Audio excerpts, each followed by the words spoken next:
let's begin. So today we have Wojtek, who will be leading the session for us. And we have the wonderful team at B4H who will be assisting him. So I'll pass the baton on to you, Wojtek. Thank you, Antonio. So maybe we can start a little bit by introducing the team. Today, I'm not here alone. I'm joined by a bunch of friends, I would say now, a very beautiful people that over time joined Blockchain for Humanity. So guys, how about you introduce yourself a little bit and how did you actually came to Blockchain for Humanity? Where are you from? Maybe Alex, you can start. Hi, everyone. Thanks, Wojtek. Thanks, everyone. It's a pleasure. I have the honor of being one of the starters of the movement. We are all together, and I came to Blockchain for Humanity just for my natural passion for the greater good and for mixing those two passions. The first one was the greater good, and then it got mixed with blockchain. And then we suddenly met up some people in La BitConf in Bogota with the crazy challenge of organizing some awards.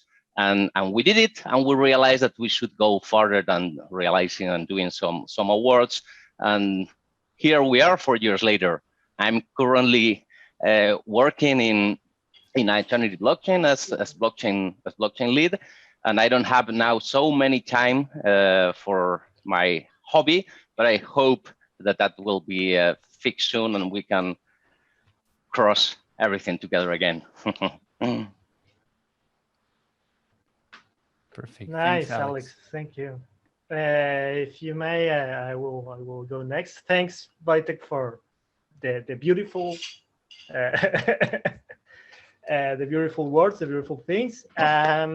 Gustavo, but just Gus is okay. I'm originally from Venezuela, and I've been living in Europe the last 13, 14 years. And 4 years ago, I started to be very engaged and passionate about blockchain, because I just saw in that technology an opportunity to improve people's life, just to improve a better distribution of wealth, to help people to empower themselves, to build up their own socioeconomic ecosystems, to be more related with each other, to create their own new form of value. So there started my path in the blockchain for good space.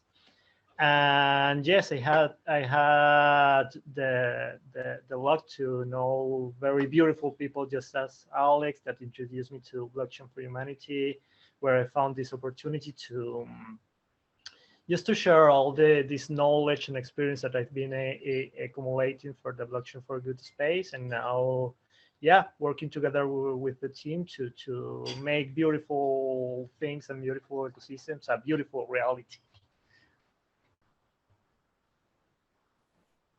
Okay, I assume that this is my turn. My name is Ivan. I'm Slovakian, living now in Uruguay. So we are pretty much distributed around the world. And I started working with the B4H 3 years ago when I was actually learning about blockchain technology. I had no knowledge about that, and I just jumped directly into it to help them in that assessment that they were doing with the project. And now I'm just full-time with them, doing anything I can from this part of the world. I'm representing B4H here in the Latin America.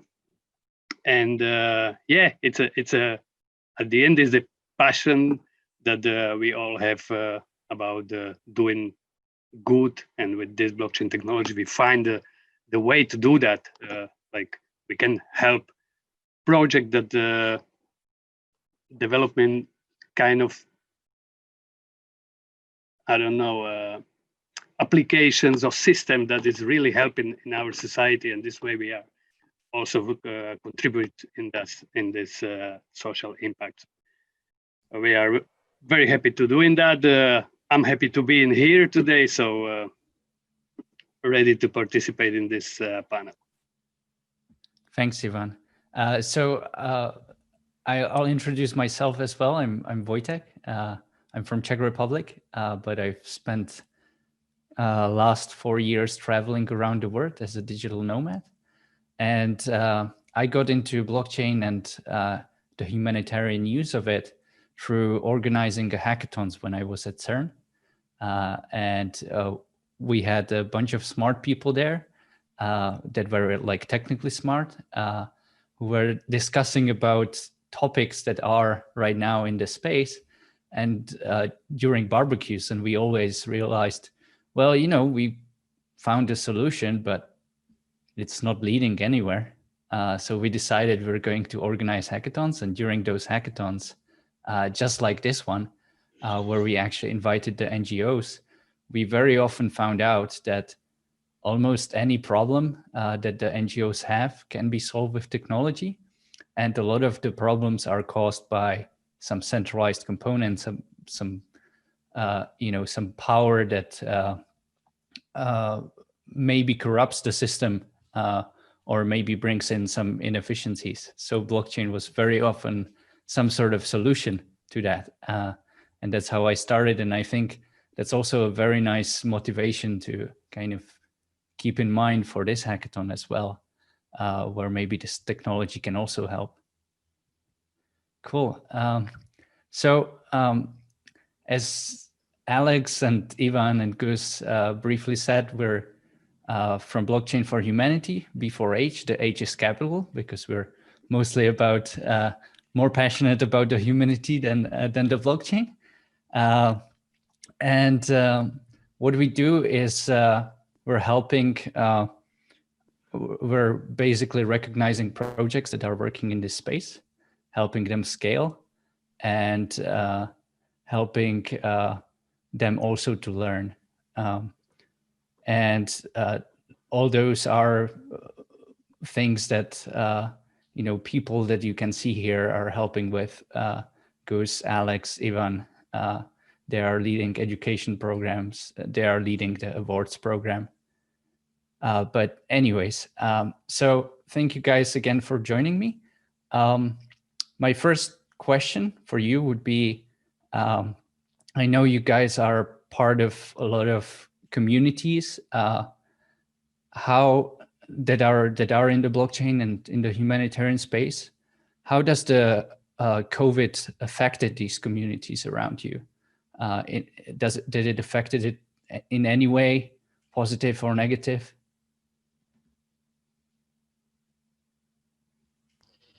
Yeah, if I can start, I think that at the beginning, the lots of uncertainty that came around COVID,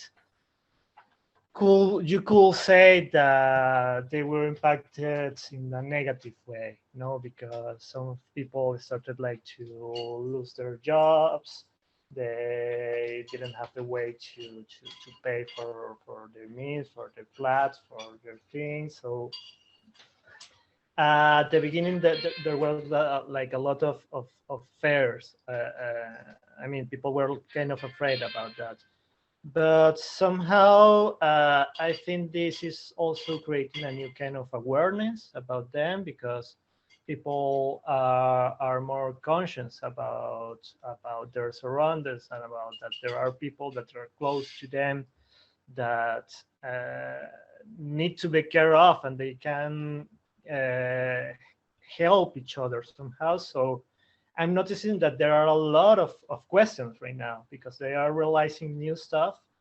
They are realizing that they are victims of decisions that other people are now taking, are taking without even consulting them, and they are impacted negatively from macroeconomic decisions to the micro things. So I have this feeling that there is this new kind of need, of manifested need, that is emerging somehow in these communities, and they are looking for alternatives. They are looking for better coordination systems that will help them to satisfy better their needs, basically, because they will be aware about their needs. So yes, that's my perception about that. At the beginning, just uncertainty and some fear, but then like discovering and looking for new alternatives that and this is also they are like in a moment in which they are more available to learn about new stuff. So that's super good in my opinion. Thanks, Gus. I Alex? somehow have a mixed feelings here, because no doubt there is, like with any event, such a big event like this, or positive or negative effects that they can maybe like compensate each other. But sometimes it's better, rather than asking if it's positive or negative, maybe we should take the practical approach. There are things that are not good or bad. They are just there. They just are like that, and we got to cope with them. And what worries me a lot here, despite the positive effect of the awareness, the consciousness, back to basics, we have more time, we value much more the family, giving a hug, a lot of wonderful things. The negative effect is that we are facing the biggest economic crisis ever. So if we were coming from a starting point in which the economy was not that good for the whole of the humanity, now I can't even think what will be the effects, but where I can think it's like some measures or some actions to mitigate those effects. And those are no others than to push the creation of circular economies in those places that are being now even more displaced from the traditional economy. And here is where I see that the challenge and the opportunity that we have to contribute to mitigate this immense crisis that we are starting to face, because that's the problem. We are only starting to see the tip of the iceberg of the economic shutdown and reset that this crisis is bringing us. Yeah, I have to say that exactly what you're saying, the push towards local communities is very apparent, and we're working with one project called Bitcoin Beach, and that's actually a circular economy based on Bitcoin, and during the COVID time, they actually successfully launched help for elderly people, and they could actually pay for the food and for everything with Bitcoin without needing to interact with anyone, without needing to hand in cash and be at risk of being sick or anything like that. So as you said, it's very interesting, and there's a chance that this technology can really help in those small communities. So since you've already touched this, so what actually are community currencies? Can anyone briefly summarize that? I think Yeah, this is the one that yeah, the community inclusion currencies guy. the community currencies guy, yeah. So yeah, first of all, we need to define what is a currency, okay, and maybe make that distinction between money and currency, okay, because money, we all know that have these functions about being just a meaning of exchange, a stored value, and unit of account. But while the currency is just basically the form of that money, what we agree on that will be representing that money. So I like to define a community currencies just as a community agreement on a type of accountability system that they prefer all of them, and they will be committed to use that basically as a meaning of a change. I don't believe that that a currency should be a store of value, okay, as long as it's at least something that allows people to exchange value among them in a circular way, so they just can improve the local productivity, so they can improve their individual and collective wealth. It's just a tool for incrementing the community wealth, despite whatever is happening out there. Okay, community currencies usually is just looking for a local tool for agreement that is not impacted by the big economy, by the big movement of capital between central banks, investment funds, or whatever. It's just a way to keep value enclosed within the community. So are there any specific characteristics for a community that would want to have a community currency? Is it any community, or is there something that, you know, makes a community more likely to become? Yeah, well, it's any community, but we need to be aware about what community means. No, and we need to be aware that the community is a community, is a real community, as is not using the community tag because everyone is using that. No, so when there are bonding values where they share some kind of needs, some kind of environment, even some kind of belief, when there are things that are shared in a common or in a one thing that is common to all of them, then we can call this aggregated of individuals a community. So if there are a community, they just need a agreement to make a community currency. So again, a community currency is a community with an agreement on something to use as meaning of exchange of value. Mm-hmm. So the other day I watched a documentary about South Korea and how they are coping with the corona crisis and with the economical impacts. And they came up with cards that they gave to pretty much 17 million people. And they're giving some sort of money. I don't know if it's $200 equivalent. Like debit cards or like debit cards, yes. Okay. And the only restriction is that they can use them only in the communities nearby, so only in the shops nearby where they live. Would this be an example of community currency? Is this similar? Yes, well, I don't know, because I mean I haven't watched that documentary.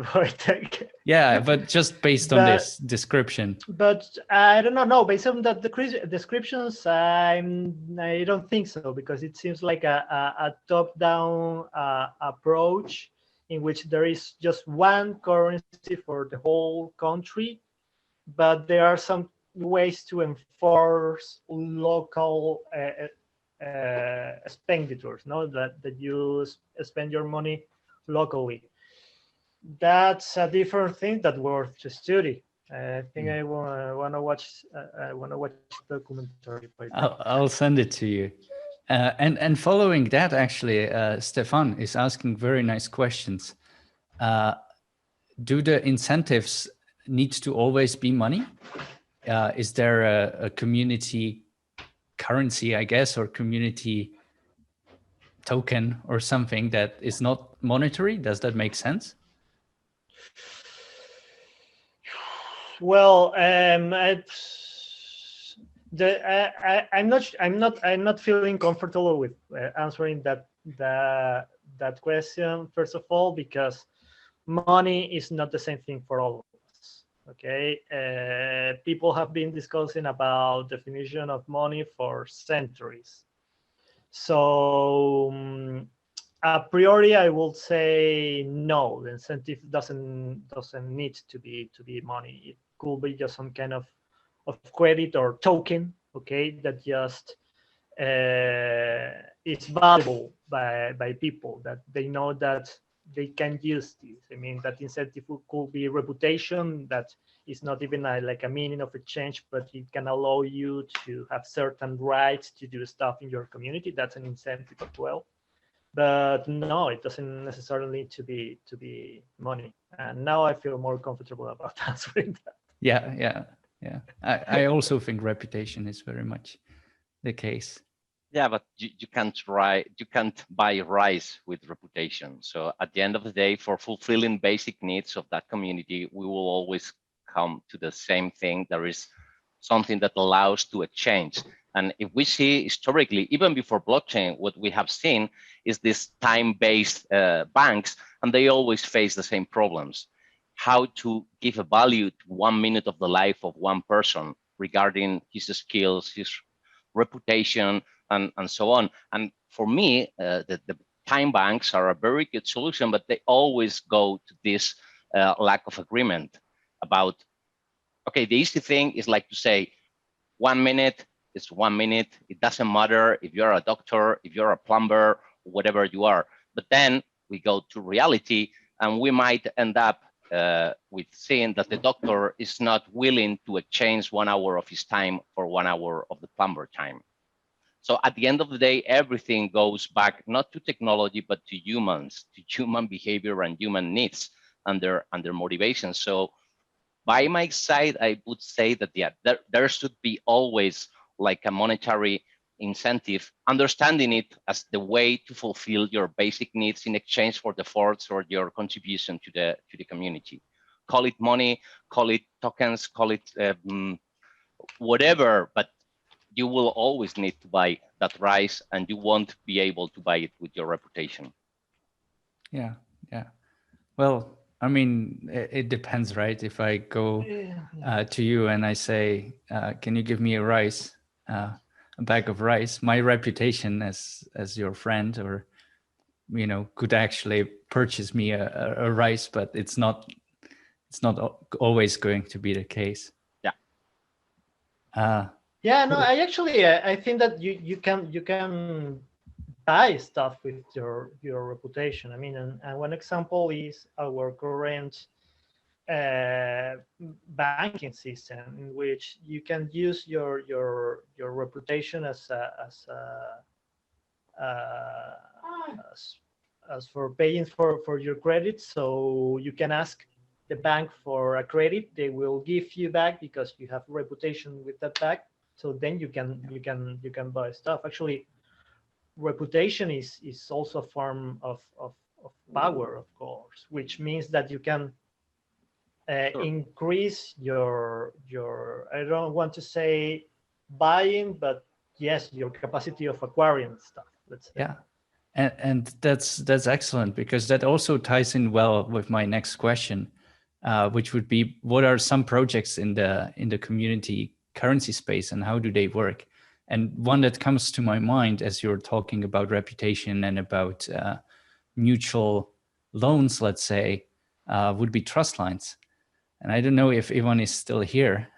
Maybe he had some sort of emergency. Oh, here he is. I'm here. I was just moving, so I switched off the Sure. camera. Sure. But yes, I'm here. Yeah, of course, trust lines is a kind of protocol you use in this kind of reputation, let's say, because you can open a channel between people, and they have trust. So between friends, and you can use this trust to set the credit limits, and because you trust that people which you are opening the channel, and that person also trusts in you. So you can set that credit limit with one person, but that doesn't mean that you cannot use the system with the people that you don't know, because you can also be using the mutual friend for the credit system, because the system or the trust line protocol looking for those lines that you open with few people, let's say, each of them you trust, but those people has also the channel opening with other people which you don't know, but they have a trust between them. So the protocol is looking for those channels if you want to pay, for example, to people that you don't know and they doesn't trust you. You can use the line with people with a mutual friend to do that settlement. So I can let's say I have a credit line with Alex, and we have a credit limit $10 between us, but I want to pay Goose, and he doesn't know me, but he has also the credit line with Alex in $10, let's say. So I can pay Goose using my trust line with Alex, even if Goose doesn't know me, because the system doing that. So I doing my payments to Goose through the trust line with Alex. That means that Alex is intermediary between Goose and me. So at the end, I'm doing the payment to Goose, but in the behind, we can see that the payment, what I'm doing, it's going to Alex, and Alex is going, is paying to Goose. So my balance would be, if I'm paying $5, for example, would be $5 less because I paid the Alex and he paid the Goose. Alex will stay with the same amount because he received 5 and he sent the 5, and Goose's balance would increase in 5. So at the end, I paid the Goose $5 through the Alex trust line. So this is how a trust line protocol works, more or less. So people just opening the credit lines between friends, and the system is using also mutual friends to doing that. And as Chad actually correctly identified, it is very similar to the Lightning Network. Sure. Basically, you're opening channels between people and passing the money through. Whereas here, it's very much based on the trust. So you are having this as a community, but Lightning Network is more of a hard base money where you actually deposit that. So yeah, the difference there is that trust line, you create this credit just based on people trust. I mean, I trust you, you're gonna pay the 5 euros that I just gave to you, so you give me 5 euros in that. And then if you pay me back, we can settle that and just eliminate that debt. In Lightning, you, instead of trusting Wojtek that he will repay back, and trusting that and making a deposit from the Bitcoin from the Bitcoin blockchain onto that, and that those Bitcoin are locked in some contract over there. Yeah. So that was one approach to how to, let's say, bootstrap some community currency. Are there any other projects that come to your mind, guys? There are many projects. I mean, community currencies. It's important to say also that community currencies is not a new thing from blockchain. Okay, community currencies has been existing in humanity for centuries and centuries, and maybe even millennials. I don't know. But the thing is that usually community currencies don't last that much. Okay, I think that I personally know like 3 community currencies that have been there for several years. The first one is the WIR, WIR, which is a mutual credit system created in Switzerland back in the 1930s that they are still working out. This is like a business-to-business community currency. It's just a way among business to create this accountability system. That's one. The second one was in the 70s. It's called Banco Palmas. Okay, this was created by some cooperative in Brazil. Okay, and they introduced like another kind of system because they actually are creating community currencies backed by fiat currency. So how did they work? Well, at the beginning, like let's say that some people just donated to this community 50K reals, Brazilian reals, just to build a community church. Let's say it was a church, okay. But they were paying workers with this palma, which was the community currency. But at the same time, they were working those palmas in a community bank, okay. And with that money, they used that to launch microcredits to another agent participating in that ecosystem. Let's say local commerces or stuff like that. No, but the funny thing is that they allow these businesses to repay that loans that they gave them in palmas. So this create a way to make the currency circulate locally, okay, and create wealth for all of those. And then the third one is one called Sardex, that this started in Sardinia in Italy. Sardinia is a very big island in Italy after the 2007 crisis, in which there were like a bunch of companies that just realized, guys, we have a lot of production capacity around us, but we don't have heroes for exchanging this production among us. What do we do? Well, let's just create a book, a digital book, in which we account the system that we are doing there. So these are like the more representative community currencies that have lasted through history, at least through more than 10 years. And then after blockchain, we are actually witnessing new kind of community currencies, but I don't know Wojtek, if I go directly into that, or you want to speak more about other stuff before that? Well, we can definitely go there as well, unless maybe Alex has something to share with us. Not now. We can proceed. Not now. I think. Okay. Yeah. Let's go deeper. I think then. it's enough. Let's go deeper. Cool. Gus is our expert on this, so. And no, don't call me expert. Call me analyst, because Source of knowledge. Okay, the because, source I mean, of knowledge. Yeah, we are just building our expertise here. Yes, another example that I wanted to bring to the table is a model created by a foundation in Kenya, which is called Grassroots Economics. This grassrootseconomics.org. Not sure if you want to type it down in the chat. And they are creating this new model of community currencies, which is called community inclusion currency, in which they are tackling a very specific problem of community currencies, which is the interoperability among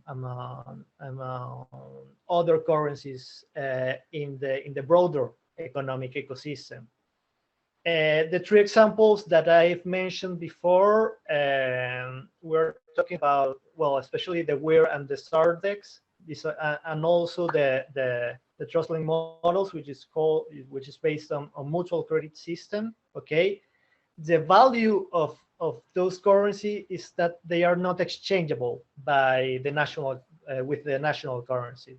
Okay, so in that way, they are protecting themselves from the inefficiencies of the broader economy. Okay, while the Banco Palma in Brazil, it is exchangeable by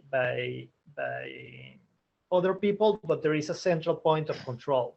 Okay, in the case of Palmas, it was a cooperative which was socially governed with a lot of transparency. So that's how they have survived that much.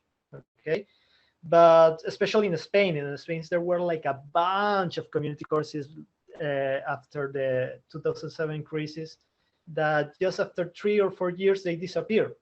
why they disappear, because if you're living in a community which they have, let's say, their boundaries, their ecosystem boundaries, and they don't find every kind of resource within that community, they will always need another medium of exchange, like the hero in that case, just to bring to that community those resources. Let's say that in your community there is no one producing cotton for the shirts that people are selling by that community currency. So this creates a problem. No, there is always there seems to be always a need in exchanging with the broader ecosystem that we already know that have there are a lot of inefficiencies there. So grassroots economics is looking to tackle that exact problem, and they create a credit system in which they have some kind of collateral, okay, that is there for people for exchanging that with the national currency, so they can have access to this kind of resources, okay. There is a collateral, but there is a bigger amount of community currencies in the system, so this actually creates more medium of exchange and the ability of people to exchange among each other and be productive. But there is a smart contract between these two, this collateral that is acting as a reserve and this supply cap of the community currency, which this smart contract, what it does is that it assures that even if the collateral is lower than the offer of money around, they assure that the first exchange that they will do, it will do at the same price. So let's say if I have 4K in my collateral of euros and I have 16K of this community hero, I can by the way that you program this smart contract with something is called bonding curve, okay, or the bank curve formula, whatever you want to call it, you assure that the first exchanges that you do against that, it will guarantee you a price that is equal 1-to-1, okay, at least for the first token. Then it start like decreasing its value, just to create consistency about how much money you have and how much money you're able to give. But the funny thing is that at the moment that you cash out from that community currency, so you are able to buy people from broader from ecosystem from abroad, this is actually decreasing the price of that community currency, which creates an incentive for other people that are participating in that economy that somehow has also access to national currency to buy that currency in, okay, because in that way they will be acquiring products and services within that community with some kind of discount. No, so the even arbitrage about the community, because this is also permissioned for people that you trust in the community, just to avoid the speculation from abroad and people that doesn't care about the community values. So this arbitrage that you allow people to do actually creates wealth for everyone in somehow. And this is also a very good example, especially after the COVID crisis in Kenya, in which the volume of transactions increased a lot, and is actually enabling people to cover their basic needs, and talking even about just eating, where 1 year before they didn't have the means to do that, and right now they are generating value that way, and they can sustain themselves and their families. CIC is a very special case that we like. Okay, thanks, Chris. So from your talk and also from the amazing questions in the chat and the discussion there, I think we can maybe identify some crucial components that you need to, or some questions that you need to answer before going and implementing community currency, right? So one of them would be, what are you trying to solve? And most often the problem is some sort of liquidity or lack of, or not being able to retain money in the community, right? Then there are two approaches which Stefan asked about. One is having a currency going top down versus bottom up. So maybe in terms of trust lines, we could say that this is more of a bottom up approach, where basically the people within themselves start trusting each other. But then you have, and the community grows as such, but then you have a different approach, like, for example, the CIC, where you have a bonding curve, and you basically add the liquidity from the top, so the community starts deciding as a whole, and then starts dispersing this money throughout the community and creating the links that are needed. So how would you go and implement community currency in some community, knowing that, you know, these are, let's say the goals? And do we have some communities that are ideal for implementing community currency? What are their characteristics on top of, you know, those two things? Yeah, in my view, the first thing that you need is you need to have some cultural cohesion in that community, and a cultural and also a common need. Okay, and the awareness that just by the power of agreeing on a protocol, they will be able to create more wealth to that. Okay, and that's an education process. Okay, because first we need to remember that people is still programmed somehow to depend of only one type of currency, because that's how we grow up, no, just by having that. So we need to start to create a way to make people go out of that cave. No, that's the first thing.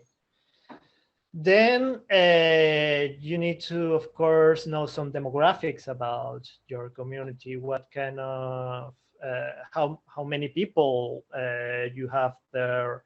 What are the individual needs? Are there somehow common needs where they value in terms of human values? They like art. They just need protection of their forest.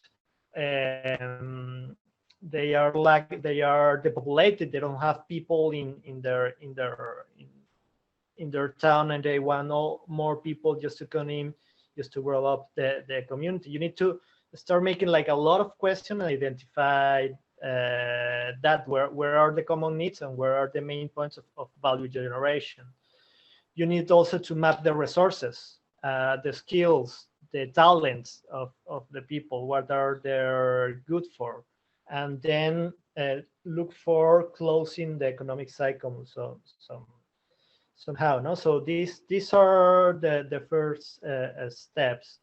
After that, yes, you need to go through a design phase in which you need to make people participate in the design of the currency. That is key. Okay, because maybe I, as a community currency analyst, just say, oh, this model is just amazing. You guys, this is the model for you. Go use it. But maybe I didn't go through the process that I mentioned before. So you need people to be there, to be aware of what they're doing, and to make them take decisions about the monetary rules, the minting rules of the currency. Solange here mentioned Cambiatus in the chat. Thank you, Solange. And this is these guys are a perfect example of what I'm referring to at the moment, because they assure that if they will be, they are community currencies builders, okay, and they take care, they work together with community in an education phase, in a design phase, and in an implementation phase. No, so especially in the design phase, they are just enablers, facilitators of that mechanism. And that's a very interesting process, because, for example, depending of what the community actually do value, okay, you'll be creating new protocols for minting new currency. Okay, for example, if this community actually is looking for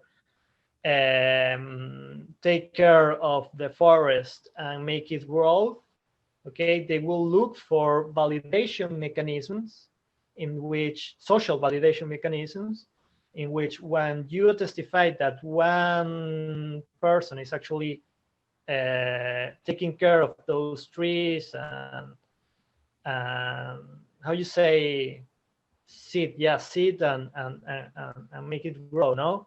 So yes, after you pass through the social validation, so the system will create boop, boop, a new currency for you. So we are not talking about the Bitcoin proof of work. We are talking about proof of seeding a tree, stuff like that, no? So yes, the same process is also part of that, and how a community should be, a currency should be minted or even born, because at some point you need to burn that currency.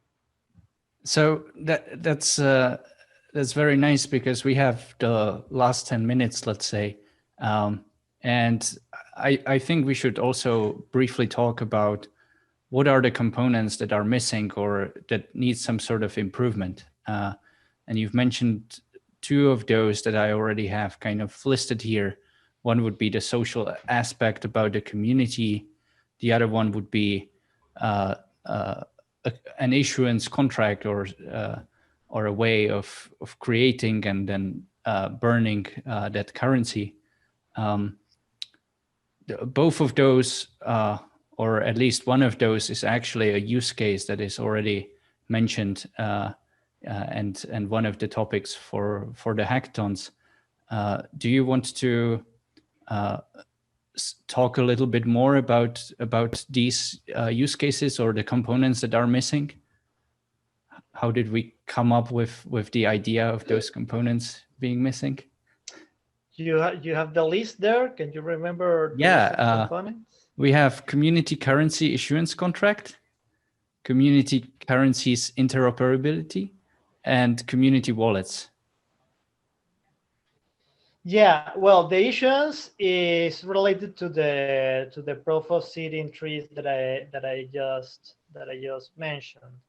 But you can also talk about issuance out of commitments of your community.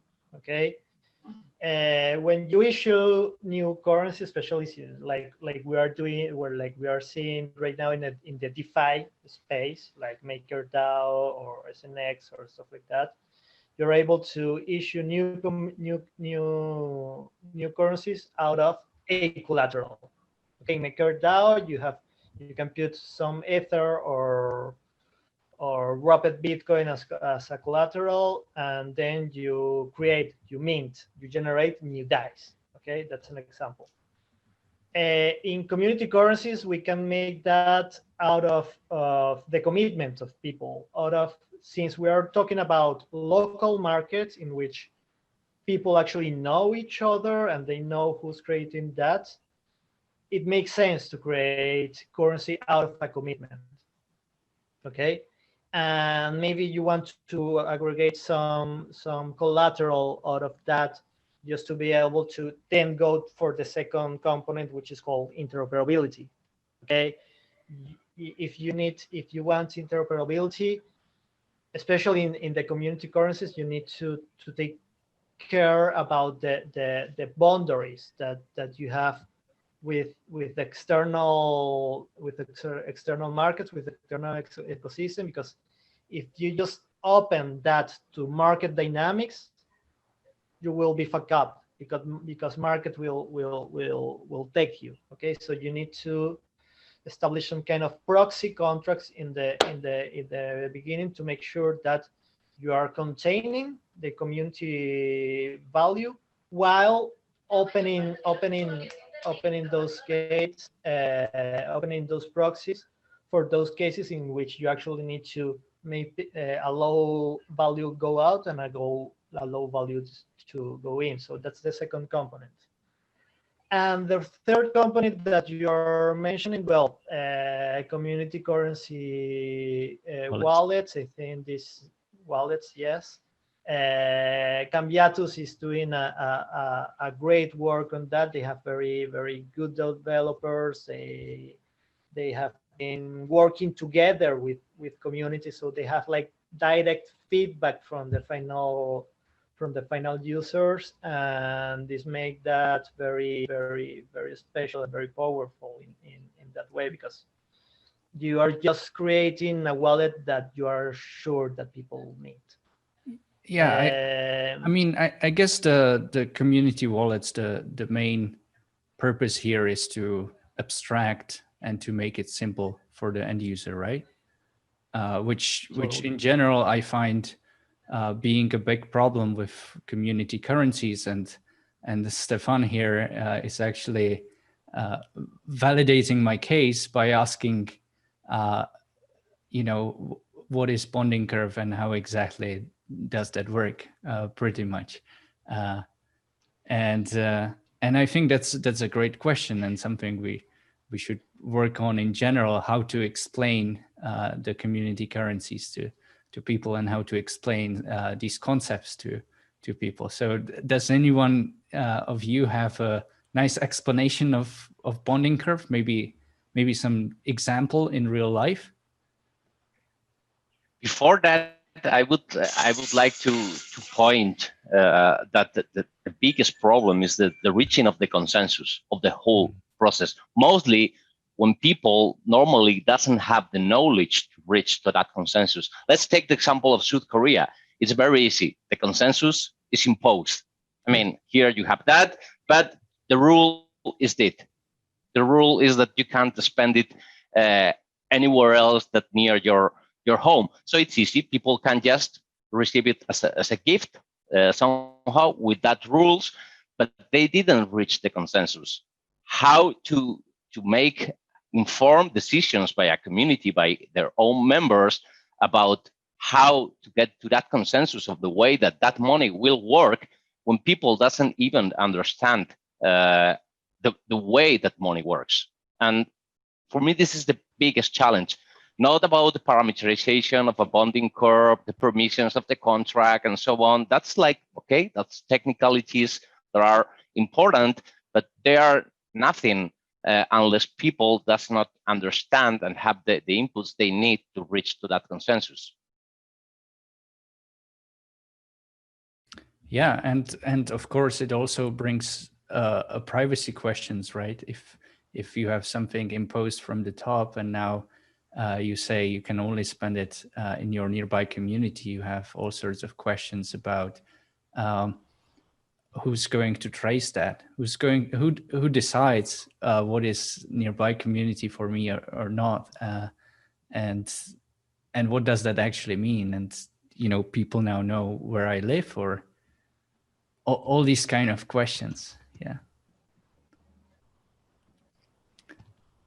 So still, I'm generally concerned about privacy, but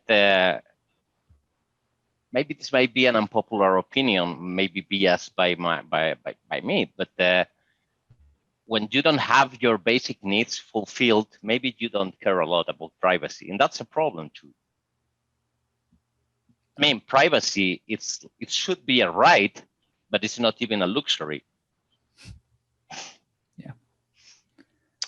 Yeah, but I mean, I see privacy as the right of people to be allowed or in disclosing or not. I mean, taking their decision, disclosing or not their own information. Okay. Yes, I mean you are right in that.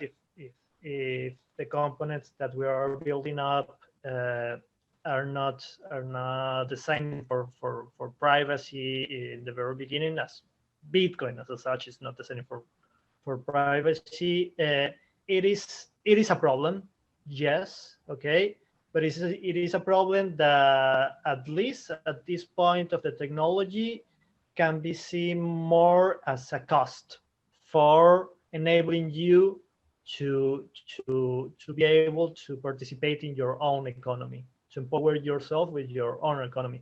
And we're seeing that with Bitcoin already.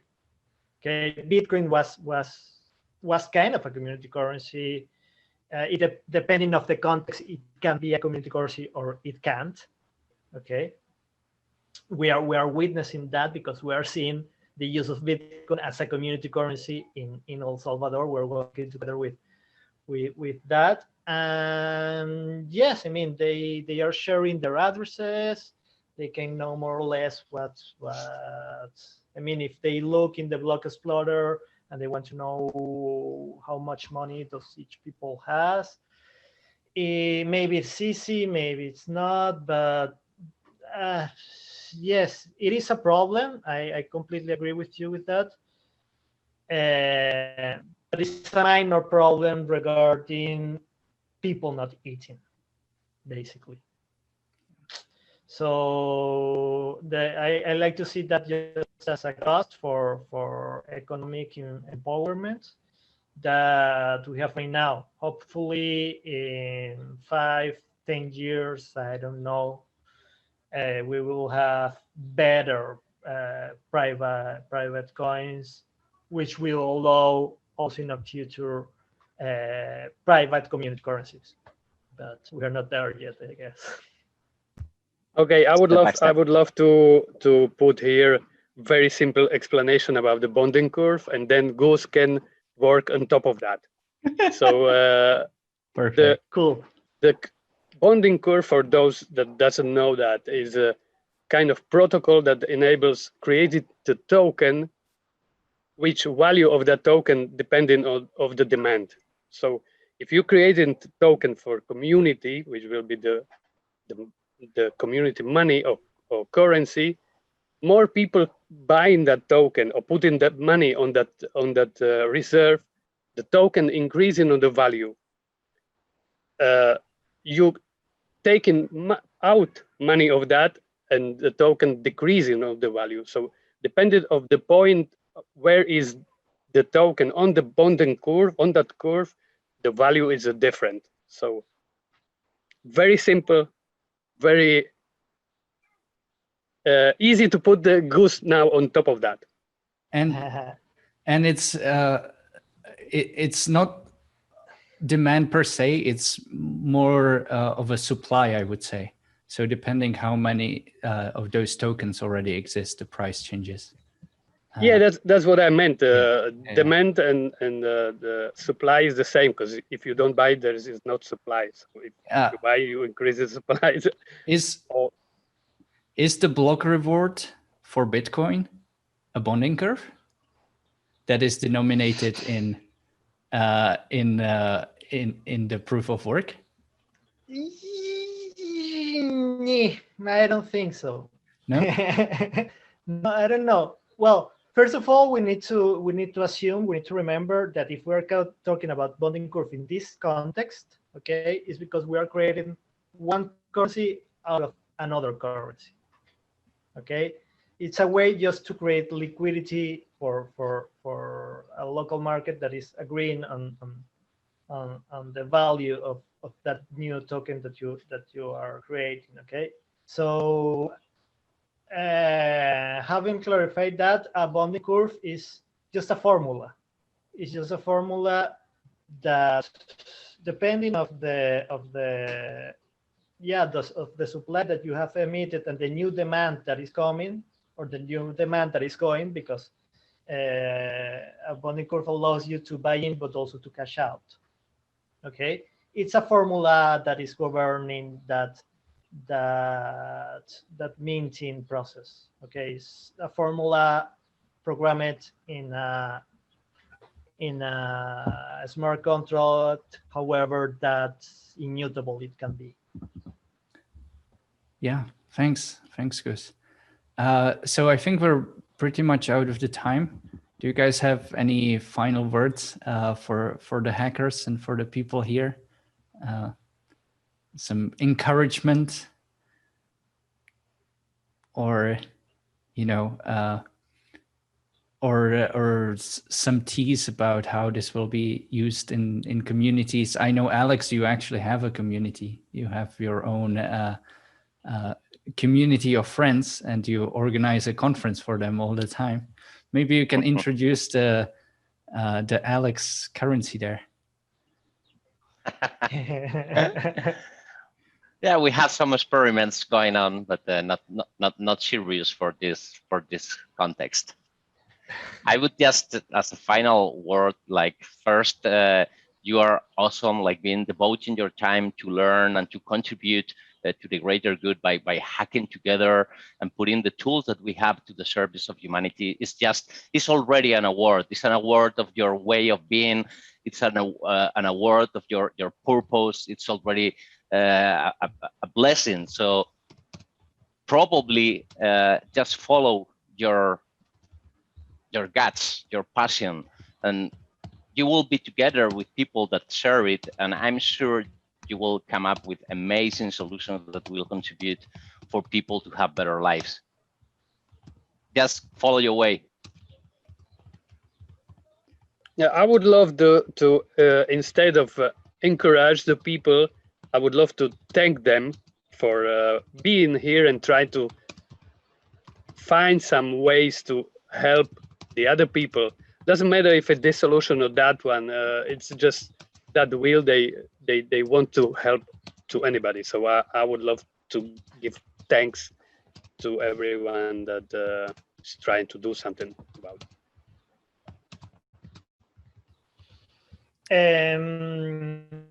I would like to close to just to remember that the technology is a very, very important piece of an important component of all that we need when building a community currency.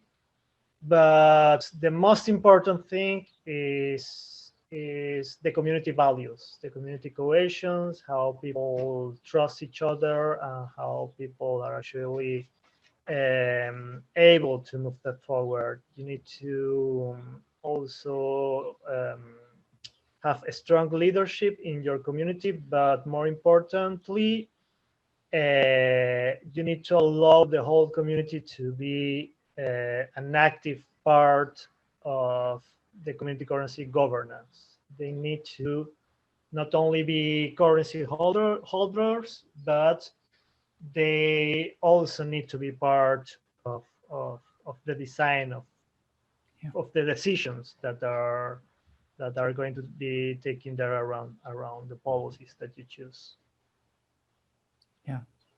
Yeah, exactly. Thanks everyone. And I just want to say that all the use cases that are there as a ideas for projects to hack on, they all are actually very much needed in this space. And if you have any questions, if we can help you in achieving as team building something there, reach out to us. And I think all of us will very gladly answer any questions and help.